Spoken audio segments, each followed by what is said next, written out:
नमस्कार, मैं अशोक कुमार पांडे और स्वागत है आपका द क्रेडिबल न्यूज पर। ऐसा लग रहा है कि ट्रंप का जो नाकाबंदी का पूरा खेल था, जो ब्लॉकेट का पूरा खेल था, वो ट्रंप को ही भारी पड़ रहा है। एक तरफ तो सऊदी अरबिया जैसा उसका दोस्त कह रहा है कि भैया ये ब्लॉकेट बंद करो, ये हमारे सर पे ज्यादा परेशानियां क्रिएट कर रहा है, और ये ब्लॉकेट चला और अगर रेड सी बंद हो गया, बाब अल मंदेब बंद हो गया, तब तो और ज्यादा परेशानी क्रिएट हो जाएगी। और होती तैयार बैठे हैं, ईरान ने जिस दिन डायरेक्शन दिया बाब अल मंदेब बंद हो जाएगा। दूसरी तरफ चाइना सीधे सीधे अमेरिका को आप कह सकते हैं चेतावनी दे रहा है।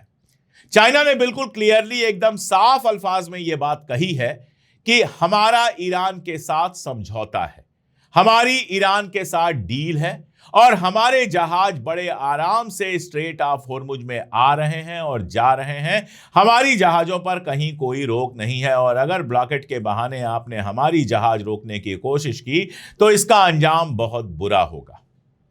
अब चाइना कोई छोटा मोटा देश नहीं है जिससे अमेरिका कोई पंगा ले सके, और इसीलिए लग ऐसा रहा है कि इस ब्लॉकेट के बावजूद चाइना के जहाजों को रोकने की हिम्मत अमेरिका नहीं कर पा रहा है। मैं ये बात क्यों कह रहा हूं, क्योंकि अगर आप आंकड़े देखेंगे LSEG के या मरीन ट्रैफिक के या कैपलर के, जो ये आंकड़े बताते हैं कौन सी जहाजें आ रही हैं और कौन सी जहाजें रुकी हुई हैं, तो ये आंकड़े बताते हैं कि चाइना का एक जहाज जो पहले से सैंक्शन है, यानी ईरान के साथ बिजनेस करने के चलते जिसको पहले से अमेरिका ने सैंक्शन किया हुआ है, ऐसा एक चाइना का जहाज, चाइना का टैंकर अमेरिका की नाकेबंदी के बाद भी आराम से स्ट्रेट ऑफ होर्मुज को क्रॉस करके चला गया। बताया जा रहा है इसमें मेथेनॉल था, और जाहिर है टैंकर में था तो काफी ज्यादा मेथेनॉल था, और ये यूएई के हमरिया बंदरगाह में अपना माल लोड करने वाला जहाज है। इसने यूएई के हमरिया बंदरगाह में अपना माल लोड किया और उसके बाद बड़े आराम से स्ट्रेट ऑफ होर्मुज को क्रॉस करता हुआ वो चला गया। अमेरिका की जो मरीन वहां पर लगी हुई है, उसकी हिम्मत नहीं हुई कि चाइना के जहाज को छू सके। इसके अलावा अगर LSEG के आंकड़े आप देखेंगे तो इसके पहले भी एक और जहाज जिसको MKA कहा जाता है, वो चाइना का जहाज आराम से स्ट्रेट ऑफ होर्मुज को क्रॉस कर चुका है, उसको भी अमेरिका नहीं रोक पाया। अब सवाल यह है कि क्या चाइना से पंगा लेने के लिए अमेरिका तैयार है? क्योंकि अगर चाइना के जहाजों को रोकने की कोशिश करता है अमेरिका, तो चाइना अपने ये जो बिजनेस वाले जहाज हैं, जो मर्चेंट नेवी के जहाज हैं, इन जहाजों के साथ अपनी आर्मी को भी भेज सकता है, और वो उसके साथ डिस्टर्ब करने का मतलब होगा चाइना के साथ सीधे लड़ाई में जाना, जिसके लिए अमेरिका कतई तैयार नहीं है। ट्रंप भले ये सारे बयान देता रहे कि चाइना के लिए बहुत बुरा होगा अगर वो ईरान से बिजनेस करता है, अगर वो ईरान को हथियार देता है, लेकिन चाइना शायद दुनिया का इकलौता मुल्क है जिसने अमेरिका की धमकियों का कभी कोई असर नहीं लिया है। अमेरिका ने टैरिफ लगाया तो पलटकर चाइना ने टैरिफ लगा दिया। वजह यह है कि चाइना के पास इतना कुछ है, और चाइना के पास प्रोडक्शन के लिए जरूरी ऐसी ऐसी चीजें हैं, रेयर अर्थ मटेरियल से लेकर सल्फ्यूरिक एसिड तक, कि उसके बिना दुनिया का कामकाज और अमेरिका का कामकाज भी रुक जाएगा। नंबर 1। नंबर 2, चाइना की आर्मी दुनिया की सबसे मजबूत आर्मीज में से है। चाइना आमतौर पर किसी मुल्क पर हमला नहीं करता, जबरदस्ती जंगों में शामिल नहीं होता, यहां वहां अपने जंगी बेड़े नहीं भेजता, यहां वहां अपने आर्मी के अड्डे नहीं बनाता, लेकिन अपनी आर्मी उसने बेहद मजबूत करके रखी है। मैं आपको एक बात बताऊं, ताइवान को चाइना में मिलाने के लिए उसने 2027 तक का टाइम रखा है, ये मियाद उसने रखी है। अब ताइवान जो अभी है वहां अमेरिका के बेसेस हैं, और अमेरिका के लिए वो बेहद इंपॉर्टेंट है, जिस मुद्दे पर अमेरिका चाइना से जंग तक करने को तैयार दिख रहा था। अभी की खबर है कि वहां की जो ताइवान की जो विपक्ष की नेता है कुओमिंतांग पार्टी की, वो गई चाइना, और चाइना में उन्होंने कहा कि हम चाइना से लंबी लड़ाई नहीं लड़ सकते, बेहतर यह हो कि ताइवान चाइना का हिस्सा बन जाए। यानी बिना जंग के ताइवान को अपना हिस्सा बनाने के लिए धीरे धीरे चाइना कदम बढ़ा रहा है, और अमेरिका फिलहाल कुछ करता हुआ दिख नहीं रहा है। तो चाइना के साथ पंगा लेना अमेरिका के लिए लगातार मुश्किल होता चला जाएगा, खास तौर पे इसलिए भी कि ईरान के वार में उसने अपने इतने हथियार, इतने जहाज और इतने इंटरसेप्टर बर्बाद कर दिए हैं कि अगर चाइना के साथ जंग जैसी स्थिति बनती भी है तो उसके लिए आसान नहीं होगा उतनी दूर चाइना में लड़ाई लड़ पाना। इसीलिए चाइना के जो डिफेंस मिनिस्टर हैं एडमिरल डोंग जून, उनका बयान आया, वो कहते हैं कि हम चाहते हैं कि दुनिया के अंदर अमन रहे और दुनिया में स्थिरता बनी रहे, ज्यादा तोड़फोड़ ना हो। हम मिडिल ईस्ट पर पूरी निगाह भी रख रहे हैं और हमारे जहाज स्ट्रेट ऑफ हॉर्मुज से लगातार आ और जा रहे हैं। ईरान के साथ हमारे व्यापार और ऊर्जा के समझौते हैं, यानी बिजनेस का समझौता है और पावर सेक्टर में समझौता है। हम उनका सम्मान करते हैं, इज्जत करते हैं और उम्मीद ये करते हैं कि कोई और, यानी कि अमेरिका, हमारे मामलों में दखल ना दे।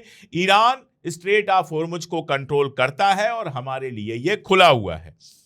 तो ये बात सीधी सीधी अमेरिका को कही गई है और ये दावा जो ईरान का है कि स्ट्रेट ऑफ हॉर्मुज पे उसका कंट्रोल है, उसको भी तस्लीम किया गया है कि हमें इस बात से कोई दिक्कत नहीं है कि ईरान का कंट्रोल स्ट्रेट ऑफ हॉर्मुज पे है और ईरान की मर्जी से ही जहाजें स्ट्रेट ऑफ हॉर्मुज में आएंगी या नहीं आएंगी।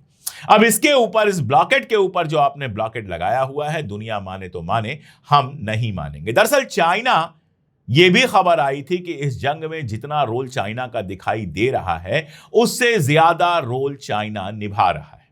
चाइना ने न केवल हथियार दिए हैं बल्कि रियल टाइम इंटेलिजेंस डेटा दिया है और ईरान की हर तरह से मदद की है। बदले में ईरान ने चाइना को लगातार तेल अवेलेबल कराया है और चाइना को दुनिया का सबसे सस्ता तेल रशिया और ईरान दोनों से मिल रहा है। चाइना ने अच्छा खासा अपना तेल का भंडार तैयार कर लिया है।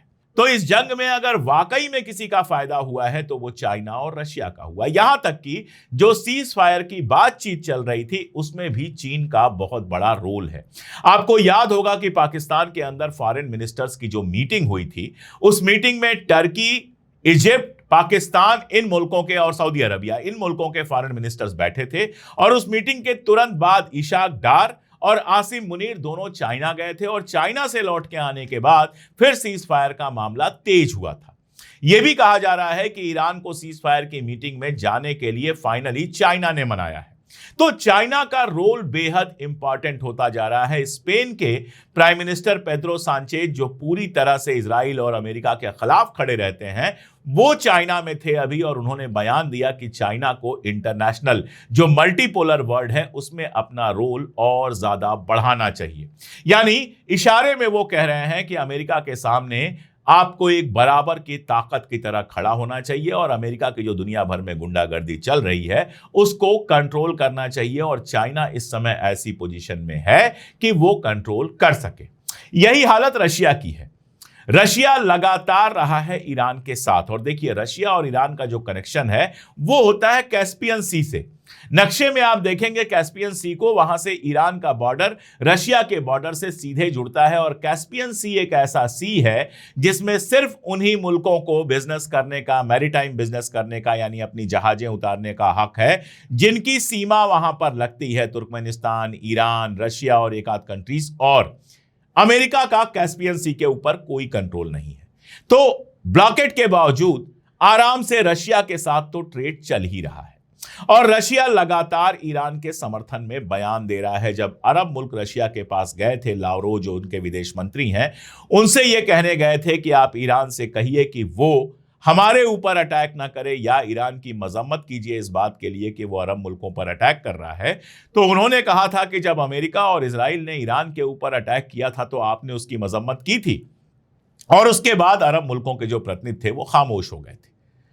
तो रशिया डायरेक्टली इनडायरेक्टली सीधे सीधे ईरान की मदद कर रहा है। बहरीन जब यूएन में गया अपना प्रपोजल लेके स्ट्रेट ऑफ हॉर्मुज को खुलवाने के लिए, तो उसको वीटो भी रशिया और चाइना ने ही किया। अभी रशिया का एक बयान आया है जो इजराइल के एक अखबार N12 में छपा हुआ है, चैनल 12 कहते हैं उसको, उसमें छपा हुआ है और उसमें रशिया ने सीधे सीधे इजराइल से कहा है कि तुम आग से खेल रहे हो और जो तुम करने की सोच रहे हो, न्यूक्लियर एडवेंचर करने की सोच रहे हो, वो तुमको बहुत भारी पड़ेगा। अब अगर डिप्लोमेसी में देखिए, इंटरनेशनल रिलेशंस में देखिए, तो ये बेहद गंभीर बात है। ये सीधे सीधे रशिया ने उंगली दिखाकर इजराइल से कहा है कि तुम आग से खेल रहे हो। आग से खेलने का मतलब यह होता है कि तुम्हारी बर्बादी के पूरे चांसेस हैं। और खबर बीच में आई कि सीज फायर के समय अमेरिका लगातार मिडिल ईस्ट में अपने हथियार पहुंचा रहा है। बाकायदा जो उसके जहाज आ रहे हैं उनकी खबर आई कि उसके जहाज और हथियार लगातार आ रहे हैं मिडिल ईस्ट के अंदर। जो ट्रैकर्स होते हैं उन्होंने बाकायदा इसकी तस्वीर लगाई।